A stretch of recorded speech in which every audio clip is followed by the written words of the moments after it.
Well, hello everyone. Welcome to our workshop today on service learning. And I would like to thank our curriculum committee and our faculty development committee for putting this together. And today we're going to talk about service learning as it could apply to really the college as a whole, as really an interdisciplinary, interprofessional type of activity. It can apply across different types of curricula. It can apply at all levels of curricula. So this is something that we can, if we choose to really adopt this, we can really make this work throughout and across the curricula here at the college. I guess I should identify myself. I'm Agnes distasi, and again, today we're talking about service learning. Before we really talk about service learning specifically, we need to talk about experiential learning, which is, of course, learning by experience. And service learning is just one type of experiential learning.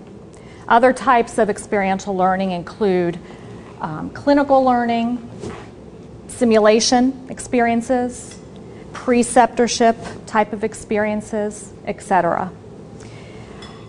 And experiential learning is really identified by two main characteristics, and they are application and experience. So here are some characteristics of experiential learning. The emphasis of experiential learning is on the learning process. So the learning itself is key, is the primary consideration, even really as opposed to focusing on outcomes. It is the process that's important. You still have to have learning outcomes, of course, but the learning process is the main thing. It's very holistic. Students really take concrete experiences and kind of make them more abstract in their minds so that they can be reapplied to different experiences later. Experiential learning is active learning.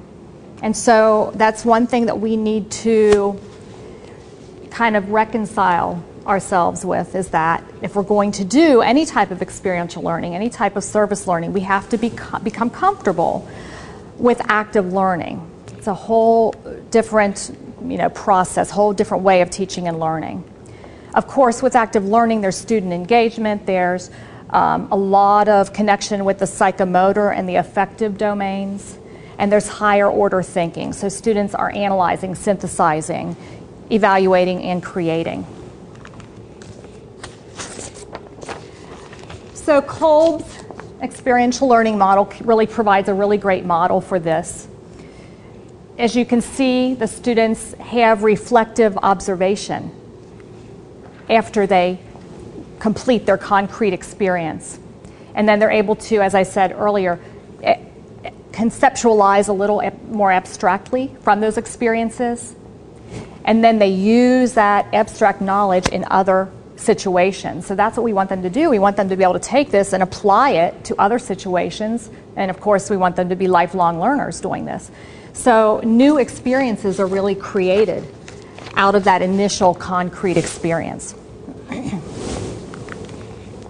So service learning for the nurses in the room has its roots in early community health nursing. And we know that Florence Nightingale was the first community health nurse, among other things. That, she was a statistician and a researcher and all of these wonderful things, but she was really the first community health nurse. And then we know about Lillian Wald, who was just a wonderful champion for those patients and people living in the community under kind of difficult, unsanitary conditions. We want our students to be engaged. We want them to feel a sense of social responsibility, and service learning can certainly foster that.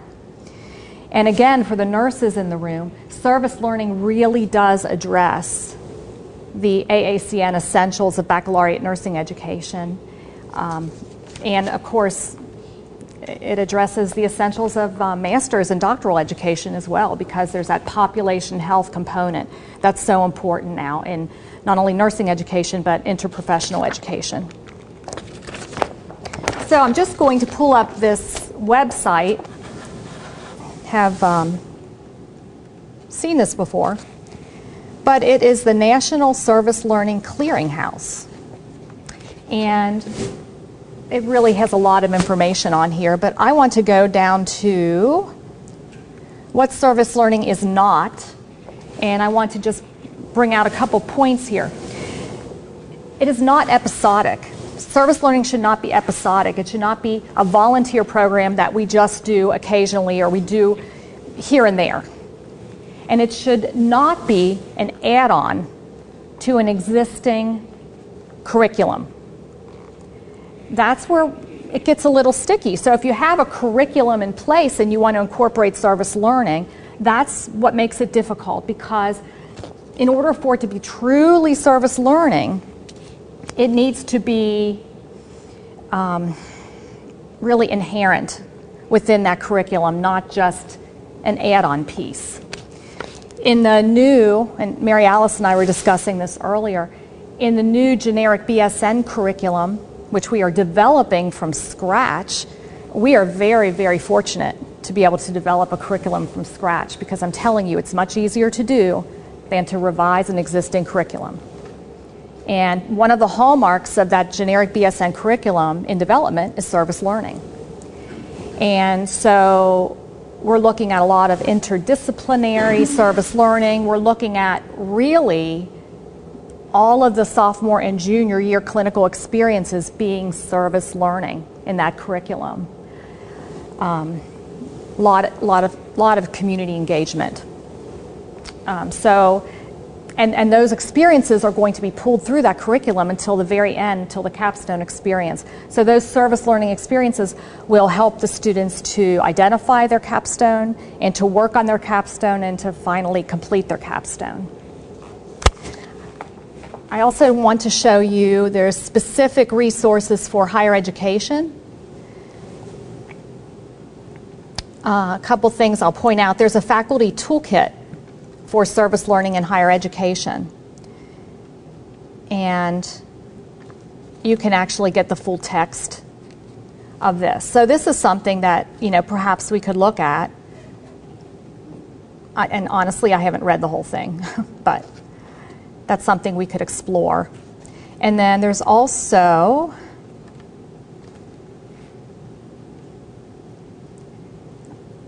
the evidence base for service learning in higher education, which I thought was really great. And there's publications that you can access here, a nice list of things.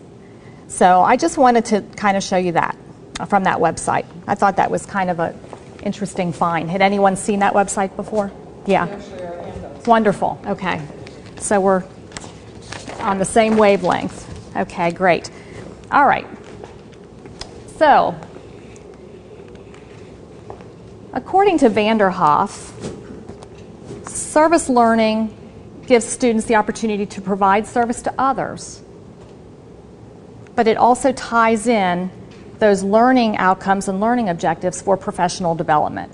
So we're not only wanting our students to provide that service, but we want them to develop as professionals as a result of providing that service, and that's very important. Vanderhoff also points out that service learning can take place locally, regionally, nationally, or internationally. So there's really no limit. The sky's the limit here. This is a very important piece about service learning, is that for an educational activity to be considered service learning, 2 criteria have to be met. There has to be reflection. So students go out into the community and engage in some sort of project. And then what? There has to be more.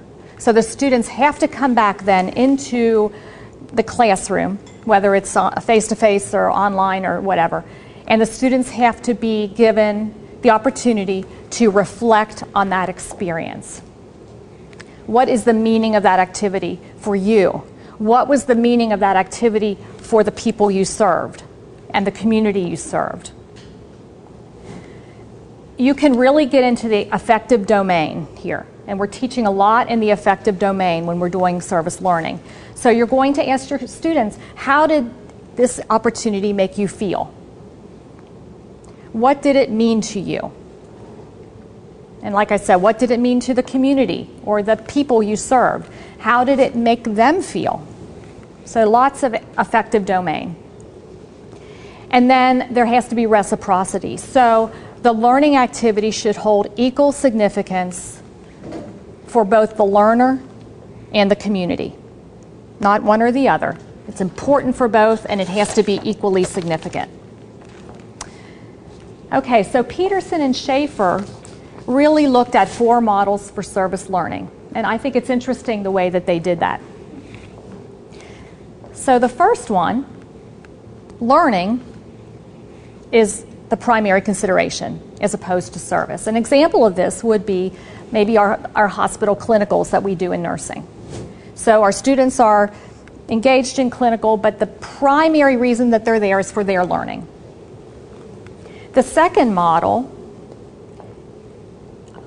is where service is the primary consideration. So maybe you go and you work at a soup kitchen, but there could be some service or some learning that happens, but if learning does happen there, it is unplanned. Okay, it's not a planned type of thing. Okay, the third model, it's assumed that service and learning will or might occur, but there's no planned relationship between the two. It's just kind of allowed to happen the way it does. Okay? And then the fourth model, where service and learning are both in caps, this is really what we want. This is what we're striving for. Service and learning are balanced. There's reciprocity. It's planned that both service and learning will occur. And so outcomes need to be met by both the community and the student. So incorporating service learning into the curriculum, as I said, it's appropriate for all levels. It's appropriate for all types of curricula. But there are things to consider. So there has to be a mission match. So we need to look at our mission here at the college and say, does service learning fit? The BSN committee already did that, and we did feel conclusively that service learning really fit very well with our mission here. There does need to be a commitment to the community. Now, what kind of commitment? Is it going to be an ongoing commitment? Remember, it's not supposed to be episodic. So that would imply that there might be an ongoing commitment. And how are we going to maintain that? So that gets into like resources and logistics and everything. There needs to be a superior learning opportunity for students. So whatever type of service learning experience we set up, in whatever type of community we go to, we have to make sure that the learning is there and that the learning experience is really, really excellent for our students. There should be opportunity for faculty development in this. And it should be very, very seamless, I would think. Now, faculty are really obligated to provide service as part of their faculty role. And what a wonderful way to give faculty the chance to provide service while they are actually facilitating their students' service. So it could really be a really great match with that as well. And finally, the R word, resources. You can tell there's probably the need for lots of resources to coordinate this type of a program and to maintain this type of a program. Lots of resources. This past week, the BSN committee, as they were identifying potential clinical experiences for our students, and as I said, sophomore and junior year, those will all be service learning based. The committee said, wow, we're really going to have someone in place, a full-time person, and this came from the committee, to coordinate and maintain these service learning activities, you know. Not only that, but to initially make the contacts, to forge ahead with the partnerships and all of this. You know, what types of community experiences are the best match, and how do we connect with them, and how do we develop these relationships, and how do we maintain these relationships, etc. So resources is really, really big. Questions, comments? Yes, ma'am. Reciprocity.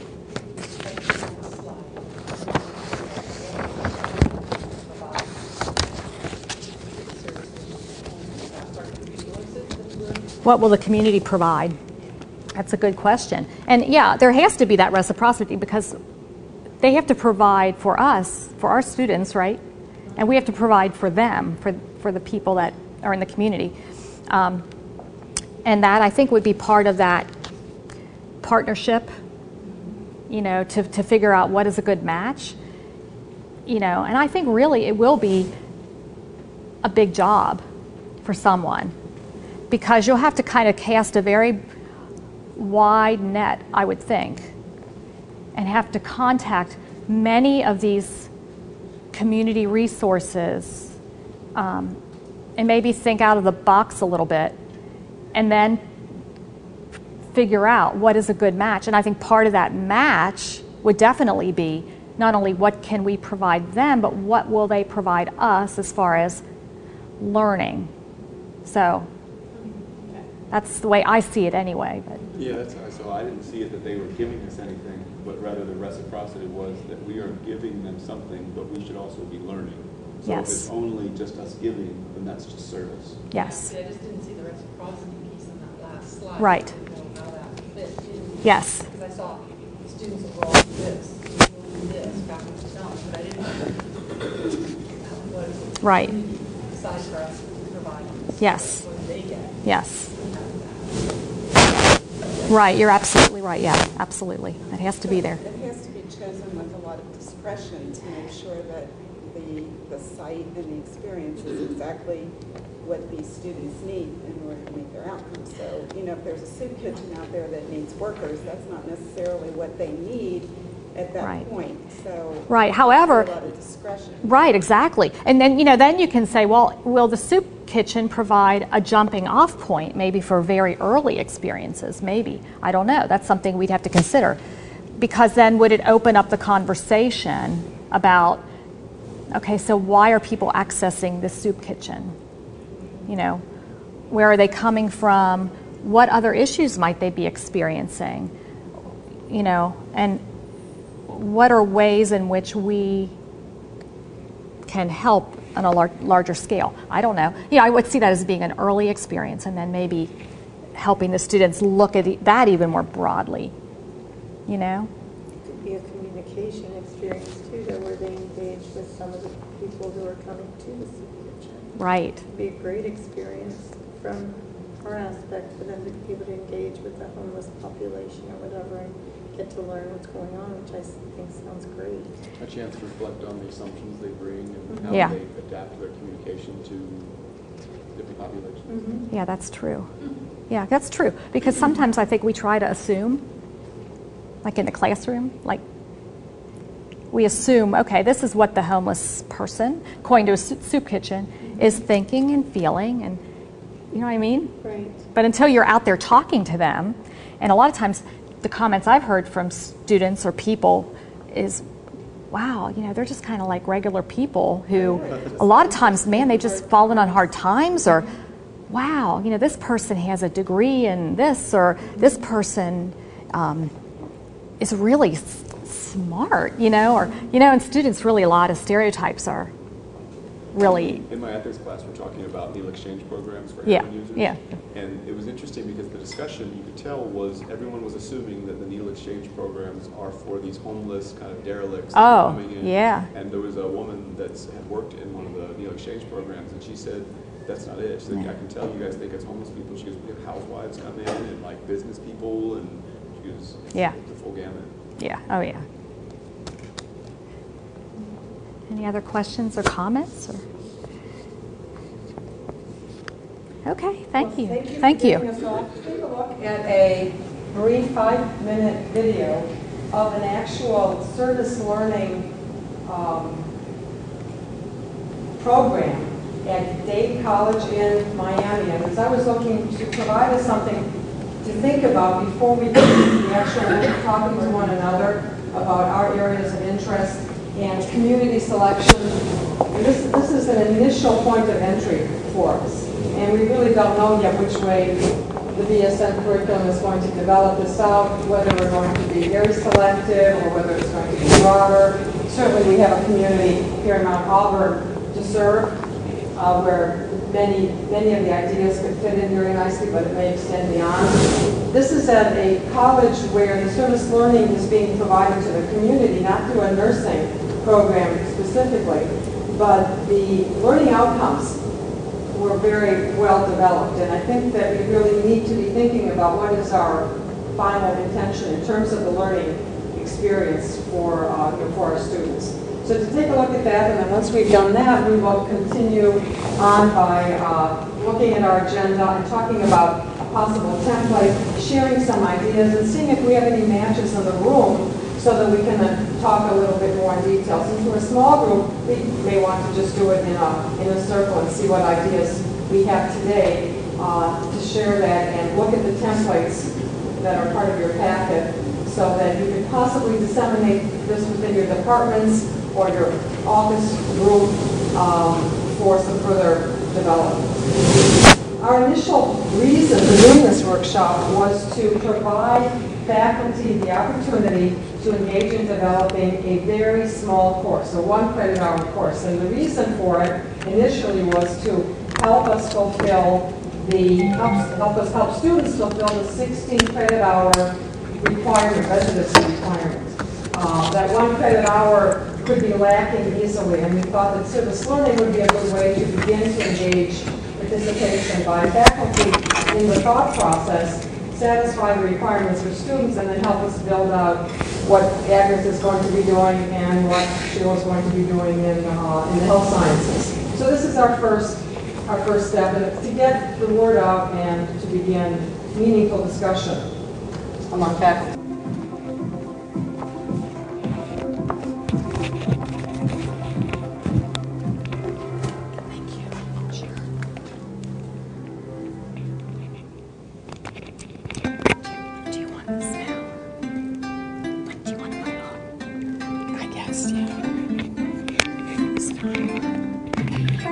College serves 160,000 students, and we've got over 1.5 million graduates in this community.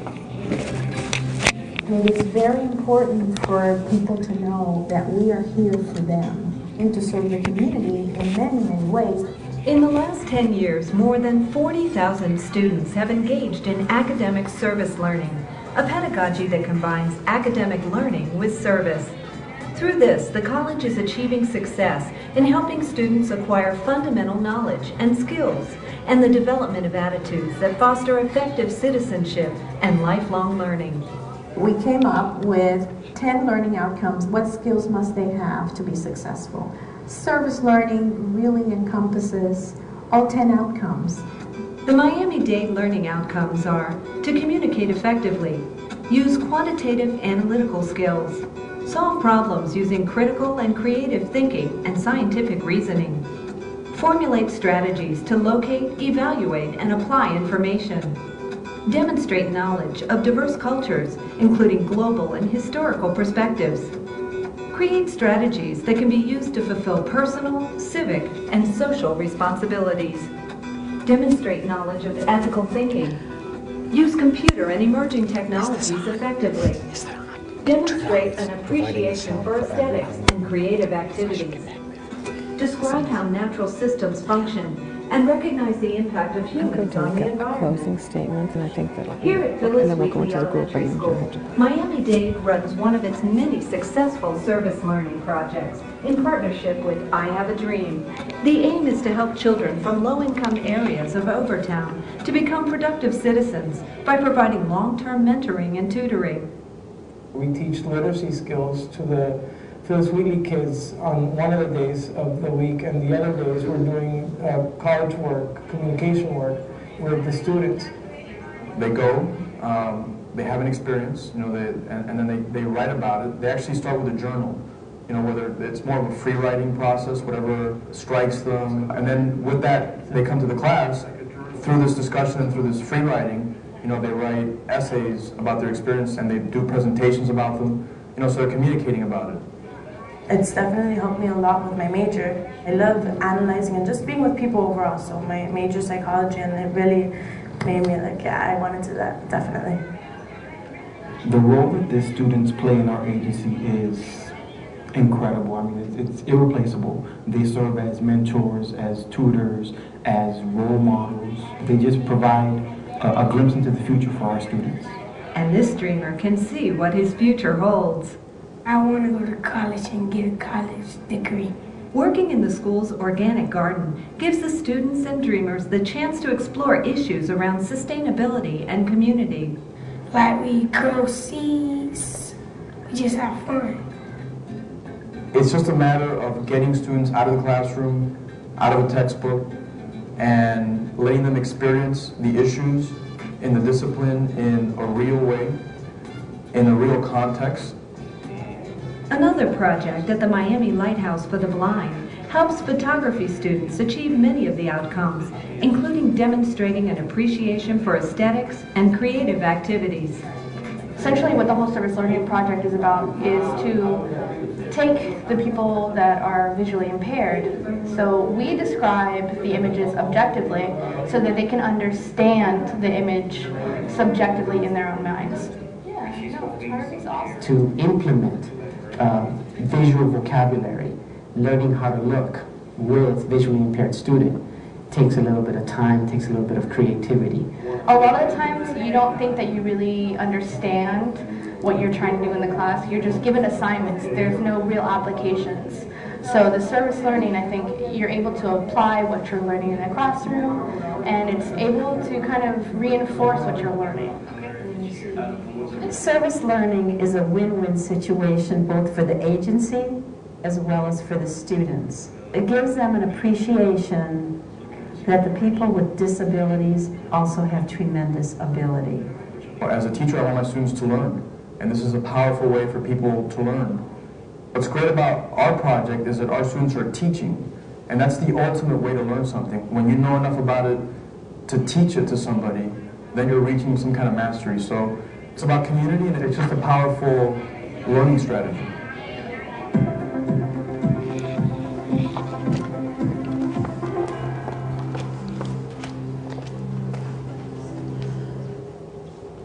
So while this particular video may not be directly applicable to us, I thought that it could give us some very good ideas on thinking about the long-term application of service learning projects and creatively identifying needs in the community. So with this, what we'll do is open a discussion around the templates and firstly our ideas on our own interests in service learning. And with that, we'll end the presentation and break into our group to share our ideas. So we have some templates here, but before we get to templates, probably the first thing we want to talk about is our own ideas. Again, our focus here is not to create a program, not to create anything that's 3 years out, but to begin with our own interests and our own possible application through our discipline, possibly in an interdisciplinary fashion, meaning partnering across programs, to address some need in the community. Probably local rather than international at this point, but but to begin sharing. So I had, I mean, I'll give you mine, because when I found the YouTube presentation, I thought, oh, exactly what I'm interested in, the seed planting. And it doesn't have to be necessarily in schools, but in community gardens, edible cityscapes. Cincinnati has tried and faltered, and there are some going on, but it would be because nutrition is, you know, is an important piece of healthcare.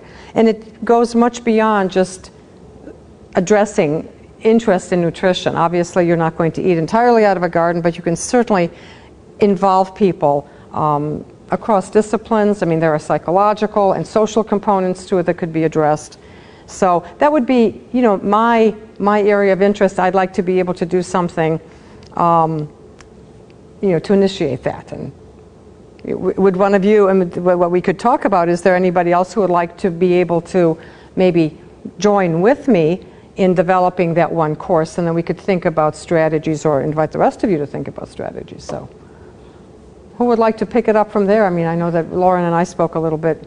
Well, along with nutrition goes understanding your human body. You know, a lot of these students need to realize what you put in affects how you grow affects your mental development, physical development, everything goes together. And I can see where ethics, how you treat one another, because there's not a lot of, and you go across the way to Taft Elementary, and how they treat one another sometimes is very grating and abusive, and you get into the whole cultural thing. But if they understood how things work.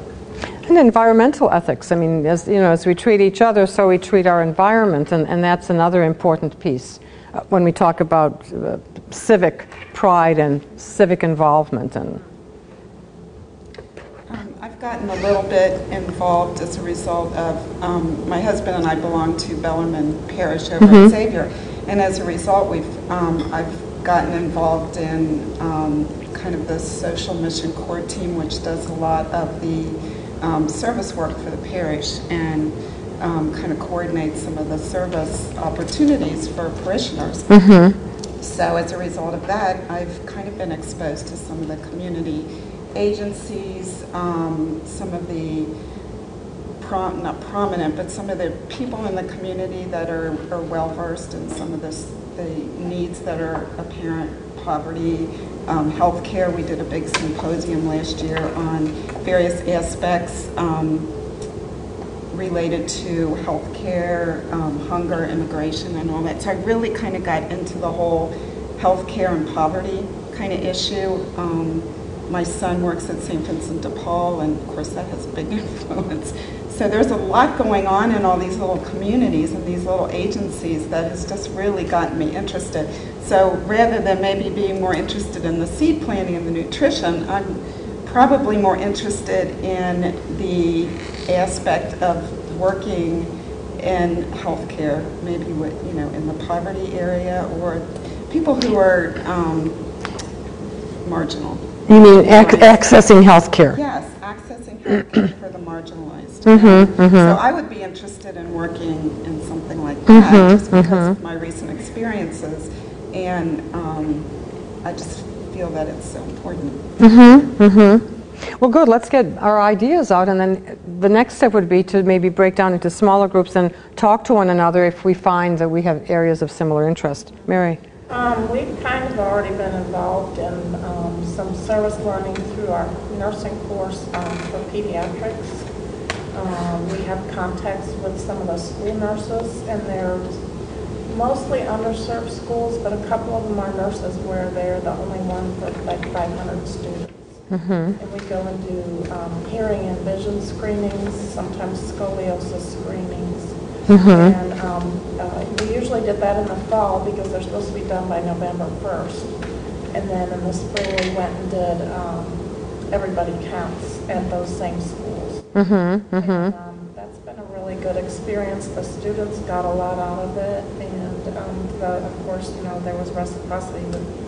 We got something, and so did they. So. Do you think that there's material there to develop a separate, say, 1 credit hour course on that topic to look at other needs in the... With the course that we have now, the number of clinical hours at Children's is going to be limited, and we're required to do 4 full days of clinical, and that's getting harder and harder, so that we can't take time to do those screenings. So it might fit better in another course or in the service learning course.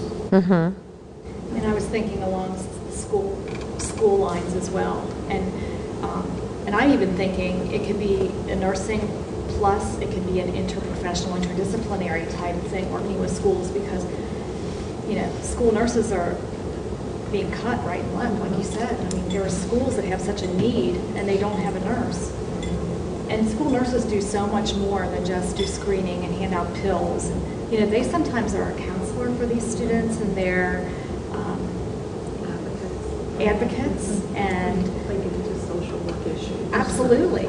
So that's what I'm thinking. I'm thinking this could be, we could work in the schools and it could be interdisciplinary. We could be talking about social, behavioral, and ethical, and doing the screenings and nutrition. And planting their garden. And there's so much you could do there. From a hiring perspective, do hospitals and places that hire, do they look at service learning as an attractive kind of a thing? Like if they would see that they could students make a case that they have some experience because they had these experiences in classrooms? Absolutely, and that's how I'm looking at service learning from a health sciences perspective, because I'm not just looking at hospitals, but industries and corporations that would permit students to come in and work along with a person within that organization to develop the competencies or things that they need to know. But there would certainly be a process in place for the student that they would have.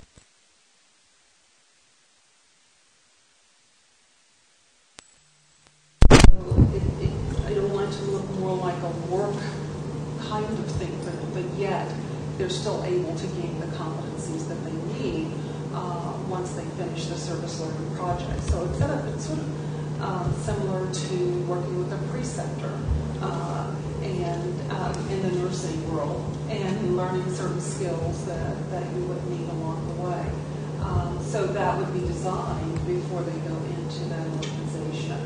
And sometimes it's very nice. I remember my experiences in New York. It's always nice to try and identify what are students really interested in, what they may be interested in seeking, or they may be interested in what Mary described, and getting organizations or companies that actually have those kinds of activities, so you really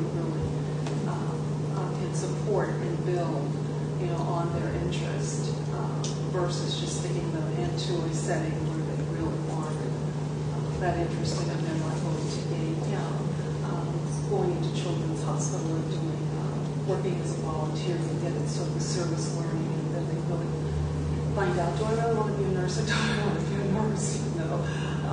So I just think it's a wonderful opportunity. And certainly, yes, this can lead to employment. It looks very good on resumes nowadays. They're looking for those hours of service learning or internship or that a student can bring to the table. And I think also as nursing, nursing is starting to, in the future now we're going back out in the community. It's going to be more out in the community. And as we turn that corner, which I don't know how long that's going to take to turn the corner, but that's the direction we're going in.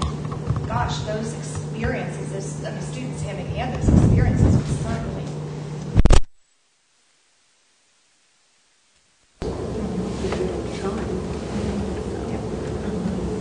Was that what you were talking about with your preventative health care? Is that the future is no longer school nursing, preventative?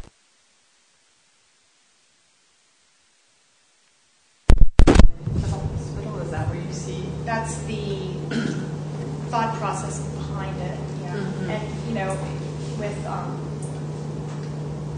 just with the way healthcare is evolving, and just I think it's making more sense now to bring healthcare to people, just like really what Rice is doing with the neighborhood health centers, all of that. That's just the beginning of it, but that's where it's heading. There's with the economy the way it's been, a lot of agencies are losing funding, so I would think that the opportunities would be even greater in certain agencies for students to come and work as part of some service learning project.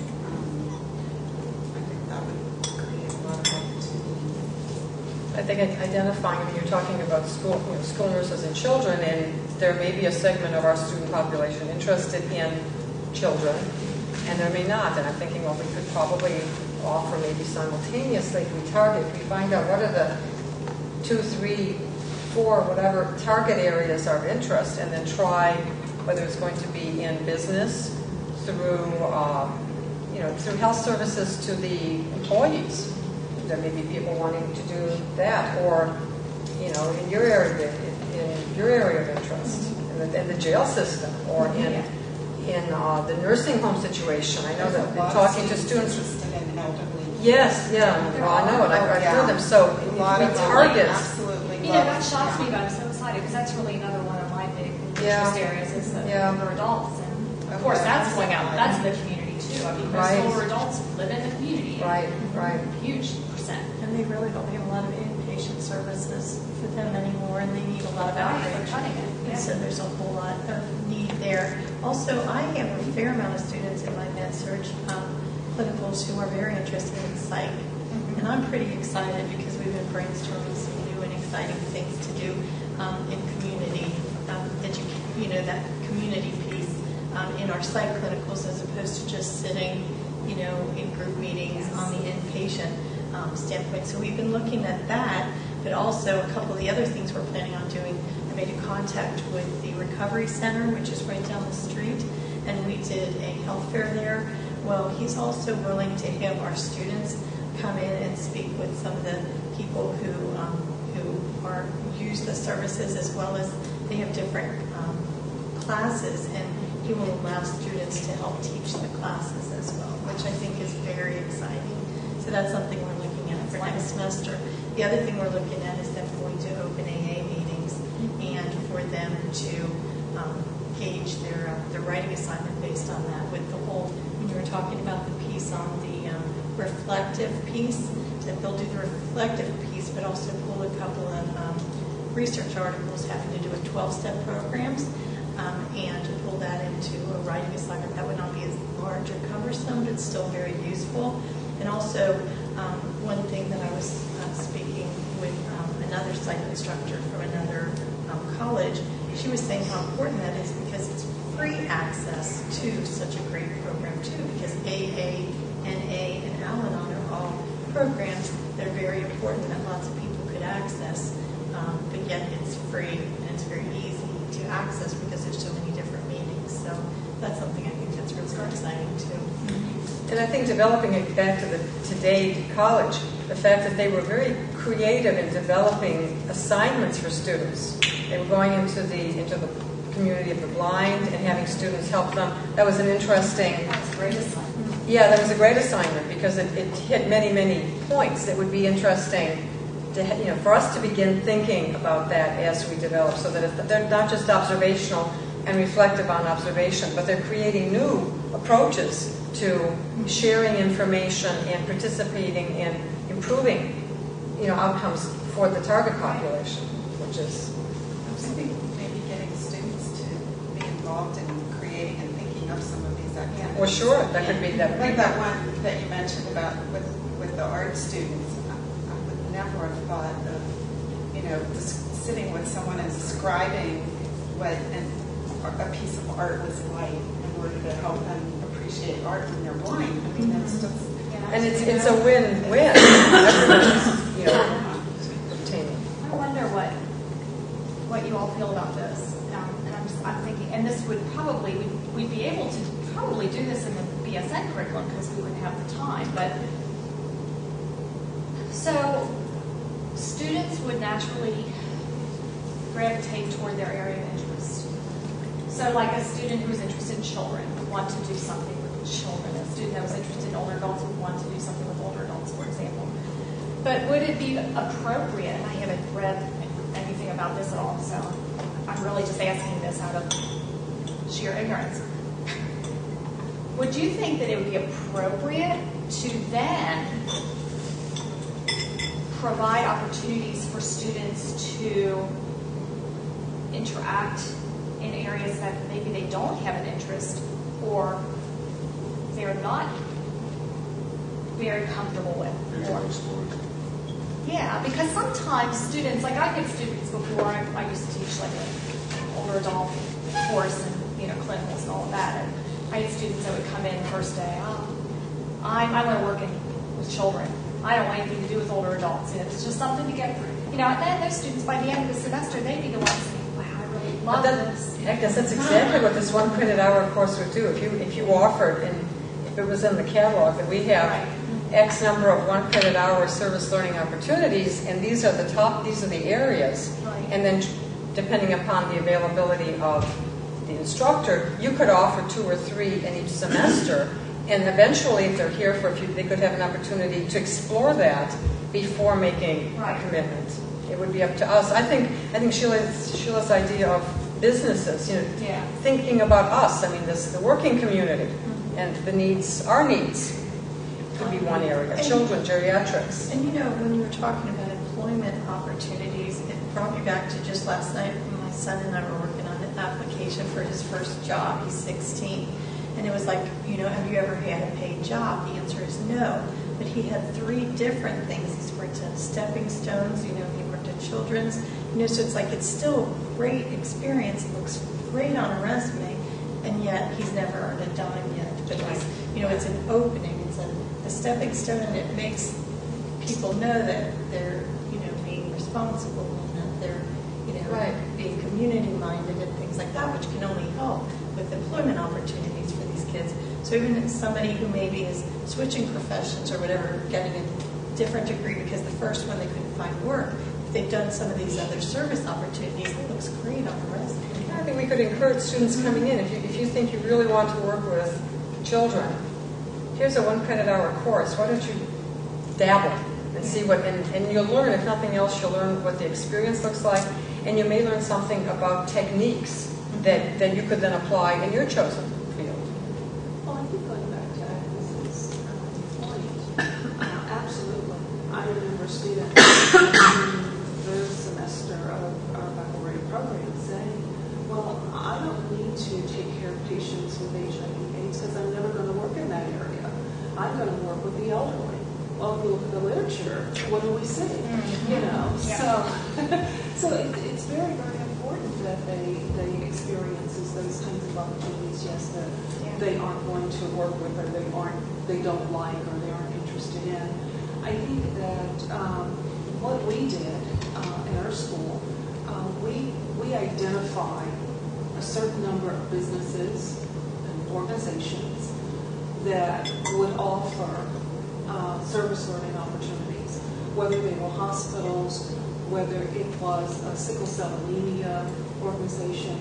We also identified organizations, social service type organizations. And then we went in and we talked to them about the services that they offer. What is it that you do? What's your scope? And out of that, we tried to pair the students with those opportunities. Okay, now if there was a student who said, I'm really interested in this because, I have the chance to get a job in this particular setting. You may have students who are already working and they want to advance in their current jobs, and so they're looking for those kinds of service learning opportunities that are going to help them to advance in their current position. So we try to have a mixture or variety of service learning opportunities. I don't know exactly what P&G does here, but that may be a place where you would see those kinds of service learning opportunities is going to provide employment down the road for someone. And then Red Cross. So those kinds of organizations, we built a portfolio of those organizations, and then we went and talked to them. And then we laid out what the process would be. Would they be willing to let the student work with a preceptor? We identified the competencies that we wanted the students to have when they left that service learning project. And then the other thing we did with productive learning, they had to do a paper or they had to do a journal also to make sure that they were really processing all of this.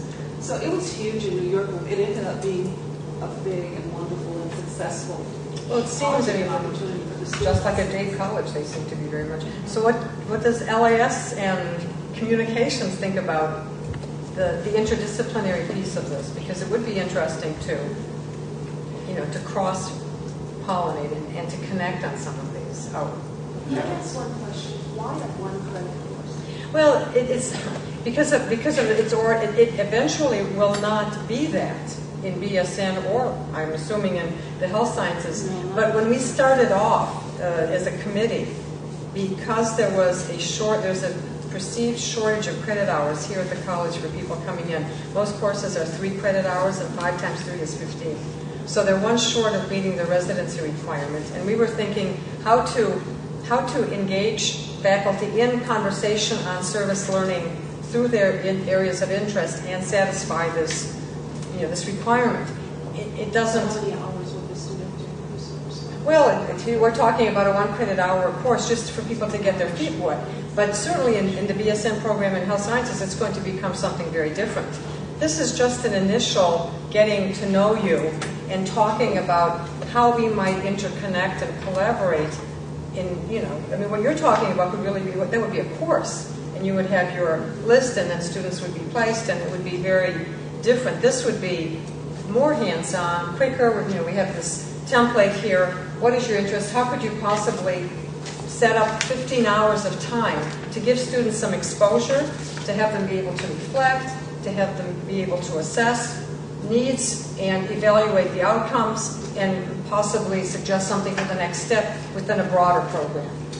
What some schools have been doing is doing service projects on intersessions, for instance, between semesters. And I wonder if it was a 1 semester or 1 credit service learning opportunity, if that could be something. If it's 15 hours, it could be done during a week break.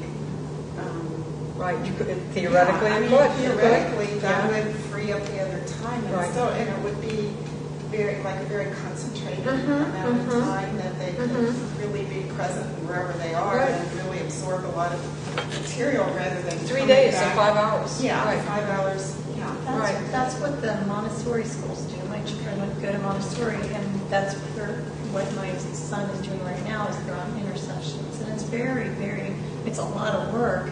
But they do things. They have several different topics they can choose from, and then they work on that accordingly during their intercessions. And in that particular setup, they have a fall intercession, which everybody of a certain age group or grade level does the same thing. So it's something that it's an outcome for the entire grade level. And then the spring intercession is one that they get to choose from several different ones. And it's very interesting. There's some on the Appalachian Trail. There's some doing fitness. They're very diversified. They're very interesting. It's a great way to learn. And again, the other reason for this mini session is to help us talk to one another, for LAS to partner with nursing and vice versa. And there was a third department coming in, so that we all know a little bit about what we're doing and actually be able to address needs collectively. Because interprofessional service is going to be how things are taken care of in the future. The topics for me are easy. It's easy to think about all the needs. There's diabetes issues, and there's food quality issues, and there's just basic nutrition and behavior change and exercise and awareness and all these things. To me, the topics those are easy. I have a hard time thinking about what the students would actually be doing. Like if we say we're gonna go for food quality or something, then what do the students do? That's like I'm trying to think like, well, would it be soup kitchen kinds of things, or would it be they're going to go down the community garden and actually plant things, or would they actually are the students allowed to draw blood, or are they allowed to do those kinds of stuff? Like that's well, it would be up. I think it would be up to whoever's teaching the course and their resource person to decide what they would be doing. It would depend upon whether you're doing it in 3 days or whether you're doing it. Can we brainstorm some of that? Because I can't solidify what they would end up doing. I can get as far as obesity. So then what? Code quality. I would connect with the USDA. issues related to food quality. You can also do this with a faculty person, because what you're asking right now is what are the competencies we want the student to have or to know. So that organization, USDA, I wrote a grant with them, received the grant. It was on food quality issues. I wanted a student to go in and wrote into the grant that students would go into USDA. They would work alongside a person, a nutritionist, or someone who is an expert in food quality issues. They may have to do a paper on that. They may not be able to do some of the little projects that that person's doing, but they certainly would be able to observe those projects. Which to me, that's experiential learning, but hasn't yet gone into service learning. Okay, I have one for you. Go ahead. Go ahead. Here's an example. There's a restaurant across the street. I actually walked in and met the lady. She's from the community. She has a beautiful kitchen. I'm thinking 3 days now. I'm teaching this biology food class, and what my students are doing every week is they're selecting a food group with an exemplar that most people don't eat, quinoa, for example. And they're presenting a short PowerPoint, and then they're sampling the food.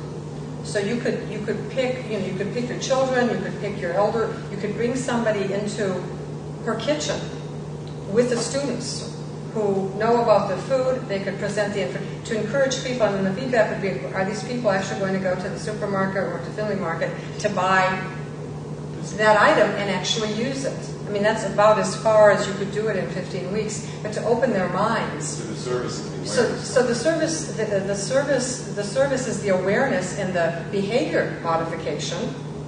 You could join me, right? And follow to see whether people would be willing. And then for the students, it would be learning how to, because that's it, with the elevator talk. What can you tell people in 5 minutes that could change their minds? How are we going to present this to make it interesting? And how are you going to encourage them to enjoy themselves in the kitchen, to actually feel competent to cook? So it would be that small, but then it opens, well, if I can do this in June, then come October, I've got pumpkins, or I've got squashes, or that idea that to get people thinking every time they go to the supermarket, they could explore a little further, and they could learn about using the ends of the supermarket and having courage to buy something that they don't know that is in season and less expensive. Those kinds of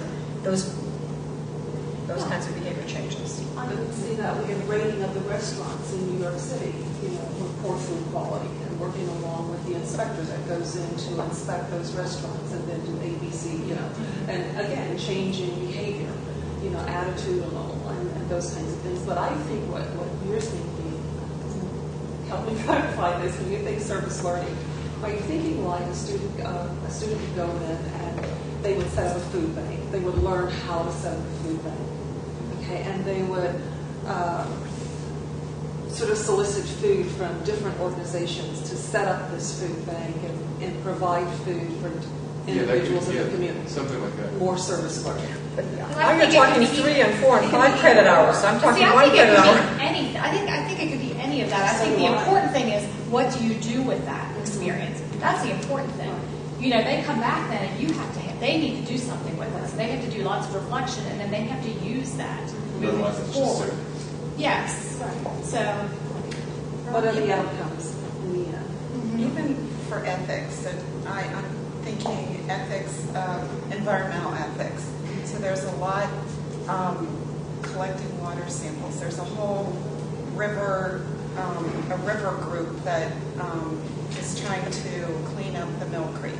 And, you can take it from collecting water samples, working with this group, and broadening it to think, what are we doing when we're polluting, and how is that related to ethics? And even though it's not really an ethical activity, it is an ethical activity.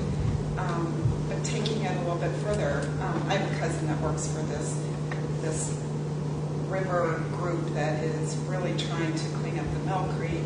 Mill Creek Restoration Project. Yeah. And, we hear about this all the time, but there's so much, taking ethics to a broader perspective. And then journaling and reflecting on what's the impact on our environment, what does it mean for our world, and, So would we see what does it mean for health? Yeah. Yeah. Ultimately, because I would imagine as they're leading, going, and I'm thinking BSN again, but as they're moving toward that capstone, obviously we want something to relate to health. So pull all of that together. How would that, you know? There was a thing on PBS a couple weekends ago, and it was about how OSU, at one of their games, they have 100-something thousand people at the game, and how much trash they produce. If every person has a bottle of water, a thing of pizza, and some peanuts or whatever. The students got together with those people in the stadium, and they worked out a plan so that they reduced the amount of items that they put in the landfill, and they reduced it to 90%. Wow. Yeah. And it was getting products that are recyclable. It was students getting involved in the stadium and cleaning up the whole everything, and then they put it in different piles, so they did some of the sorting. Right. It's really cool. I think the discussions are, of your choosing, and of your students choosing. See, and I see where the students learn the budgeting piece of that. They learn how many resources it took to do that. Just so many things. And then, do I really want to go and work in that kind of setting? Probably not.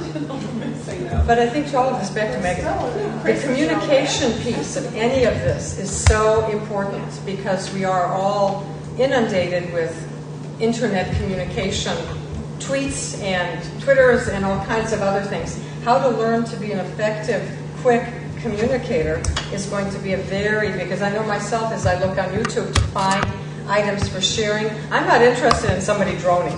I want something snappy. And and learning. And the educators of the future, I see with my students, some of them have the knack and others need a little help. How can you be quicker? How can you be more effective? That, Megan will be needed everywhere. Whoever's teaching that course. But that communications piece as an interdisciplinary, I don't mean you, as an interdisciplinary component, I think we all need to think about that because, we want the best quality and we want to be able to keep up with what is current and lively and will engage our student population fully and help them be better communicators. Those skills absolutely lie at the foundation of everything that we've discussed. And group team communication is something that the students really struggle with. So if they're working in groups on any of these projects, that would be a really valuable skill for them to hone. There was a thing that I went to this week, and I belonged to the Tri-State Medical Reserve Corps, and over lunch they had some students from Claremont, UC, and then one of the nursing courses, they realized that the Tri-State Medical Reserve Corps is made up of a lot of older people, and they were trying to figure out how they could get the younger students involved in that agency. And so in that course, the students got together and they made a video and had it available to other students. And I guess zombies are a big thing among the young. So their video was a zombie video, and it was about getting involved with the TMRC. And they increased, it was almost like a research project because they increased the numbers of students over time. And it was pretty fun. Right. So those are all considerations, things that we have 15 more minutes until the end of our workshop. I think we've laid the foundation for some ideas. We have a template, and now I guess the next step is for us as a group to think, what can we do? Can we create a few courses for curriculum committee to review for the fall or to be up for the winter semester 2014? Is that something we can commit to? Can we take this back to our departments and talk about it? Again, as chair of curriculum, that was my idea here, is to help your community develop a course or two that we can look at and begin to offer to students as the BSN program is pulling together, as the health sciences programs pull together, so that we can at least begin to get ourselves into the community. And we have some kind of a platform, minuscule, as we then move forward to really build this into larger courses. So this is kind of just a little tasting of a course. Well, along those lines, briefly, without getting into the story, I have a practical experience for this setting. Well, I spent a lot of time at the museum center. I have a friend that shows animals, and you can't imagine the number of kids that have never touched or held a real snake, for example. Simple animal. I mean, simple thing. Anyway, so they had developed a little program. They go to the schools, and they take 5 or 10 animals with them, and, you know, they're all fairly quite tame and everything like that. And they show off the kids and everything. Anyway, so I watched this for a long time, and I said, hey, Dan, come on over here. At that time, I was spending a lot of time in one of the nursing homes out by Kenwood. My mother's deceased now. But anyway, so I said, put on your show at the nursing home. They had never thought of it. They had been going to schools. They were finding little kids. They never thought of that idea. It had to go through all the committees and everything before it finally got approval. And he came out. The people in the nursing home, you know, there were 20 or 30 of them. They were just totally absorbed. And again, even them, they had never touched a snake, a real snake, you know. That's a grand idea. Half of them, of course, wouldn't even get there. But anyway, to bring it back to reality here, she's going to type me on. No, that's a wonderful. I mean, that's thinking outside the box. In nursing, same idea. I mean, you don't think about it. You get some students together. How many people in the nursing homes understand the idea of blood pressure? Things like that. You get some of the students, put a course together in very fundamental parts of nursing, and then go and explain to the people in the nursing home why your blood pressure is important, or why you're on that water pill because your heart's not working so well. So, or what you should be paying attention to. And why and how you're feeling in case your blood pressure is beginning to do some things that, you know, that are going to be felt in your signs. I think there's a lot of opportunity, just to kind of piggyback off of what you said, for service learning with people who have Alzheimer's disease, because we know it's such an epidemic. And gosh, you know, I've had students on memory support units, and whenever there's puppies or dogs involved, I mean, you have a person who is not at all engaged with the world or reality, and as soon as there's a puppy or a dog, they just brighten up and they become so engaged in that interaction. It's unbelievable. So, yeah. Well, the whole the canine crew that goes out. I mean, there's certainly something that must go on neurologically that is so fundamental, and it just shifts the thought pattern to a better, more engaged place, and that may have a repercussion for the long term. So nowadays, nursing homes are actually incorporating cats, fish, birds in part of their living atmosphere. Right, birds.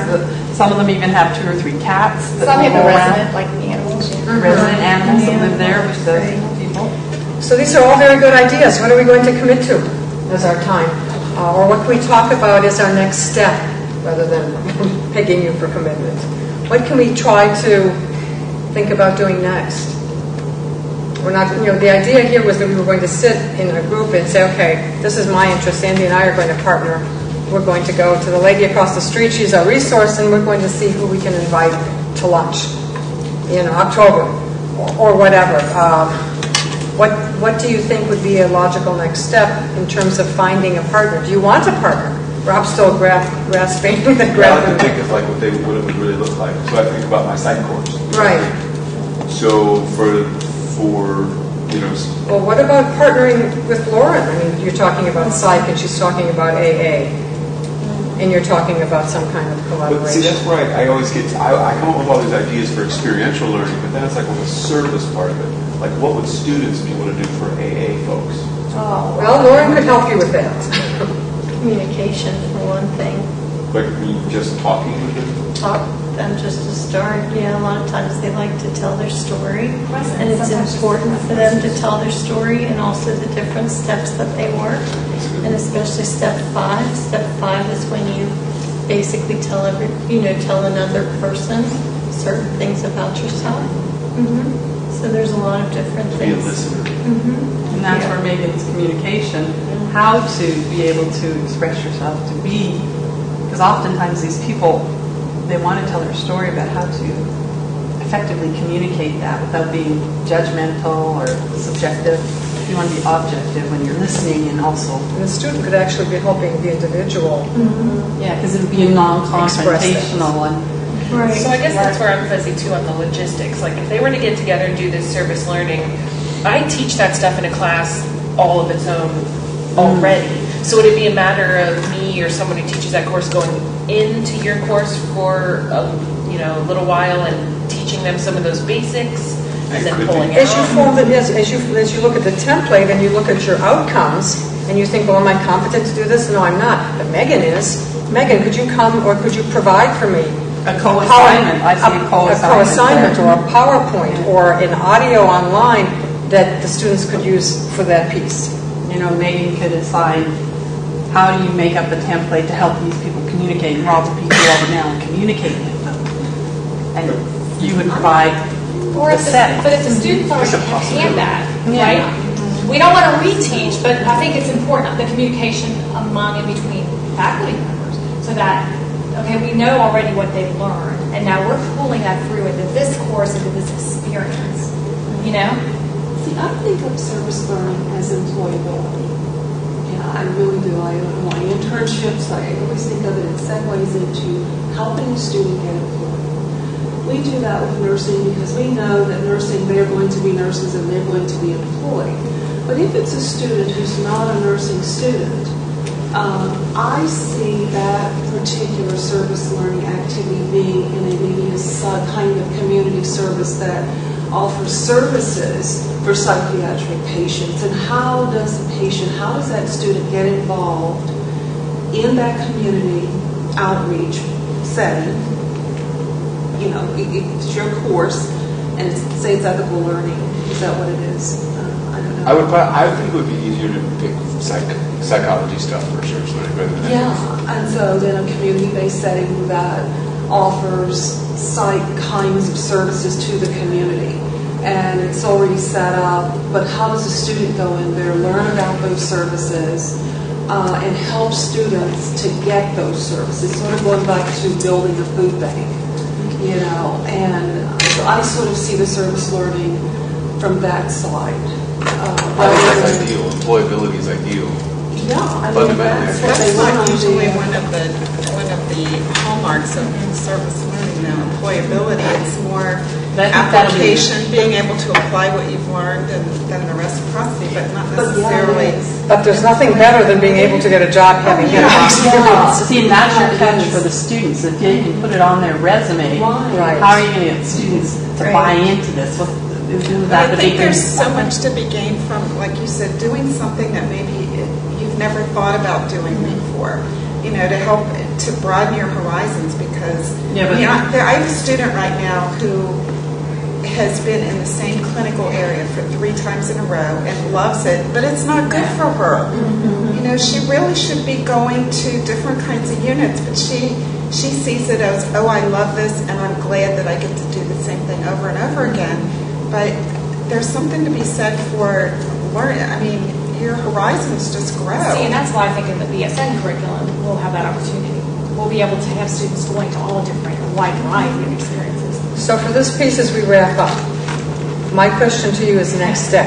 And I will be I have your names. I will be in communication, and I invite you to share what's brewing here with one other person that's not in the group. Just to disseminate this within your department or cross department, tell somebody about this idea. Think about your own idea and think about who might be a collaborator to 15 hours of something. Think about outcomes for the course and look through the information packet. There's a template there that will help you quickly put together the next step for a course proposal that could be submitted in the fall to get us going. And even if we got 1, 2, 3 courses out of this, it would be wonderful, 1 credit hour, just to begin the process. And it could be something very, very small, but I think different is what we're looking for. So something that would go into the business world, something that would go into geriatrics in the schools possibly, or, I mean, you all had wonderful ideas, something to go to the zoo with. I mean, So please, don't put this aside as, time used in friendly conversation. Think about what we can do to implement this for the next step. Thank you for coming and for participating. We had a good discussion, I think. We can share a little.